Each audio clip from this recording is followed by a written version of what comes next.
पुढच्या बातमीकडे एक महत्त्वाची बातमी। माझ्या उमेदवारीबाबत वरिष्ठ निर्णय घेतील असं विधान मंत्री चंद्रकांत पाटील यांनी केलेलं आहे।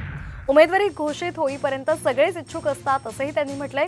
त्यामुळे चंद्रकांत पाटील लोकसभा निवडणूक लढवण्यासाठी इच्छुक आहेत का अशी चर्चा आता राजकीय वर्तुळामध्ये रंगलेली आहे। तर आताची महत्त्वाची बातमी आपण पाहतोय। माझ्या उमेदवारी संदर्भात वरिष्ठ निर्णय घेतील असं विधान मंत्री चंद्रकांत पाटील यांनी केलेलं आहे।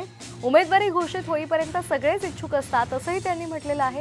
त्यामुळे चंद्रकांत पाटील लोकसभा निवडणूक लढवण्यासाठी इच्छुक आहेत का अशी चर्चा आता राजकीय वर्तुळामध्ये रंगलेली आहे। तर कालच भाजपने आपली दुसरी यादी जाहीर केलेली आहे। यामध्ये नव्या चेहऱ्यांना सुद्धा संधी देण्यात आलेली आहे आणि माझ्या उमेदवारीबाबत वरिष्ठ निर्णय घेतील असं विधान चंद्रकांत पाटलांनी केलेलं आहे। माझी उमेदवारी घोषित होण्याचं केंद्रीय नेतृत्व ठरवेल। उमेदवारी घोषित होईपर्यंत सर्वच जण इच्छा व्यक्त करतात। इच्छा व्यक्त करणे हे राजकीय क्षेत्रात काही चुकीचं नाही, पण एकदा घोषित झालं की आमच्या पक्षामध्ये कुठलाही विरोध राहत नाही।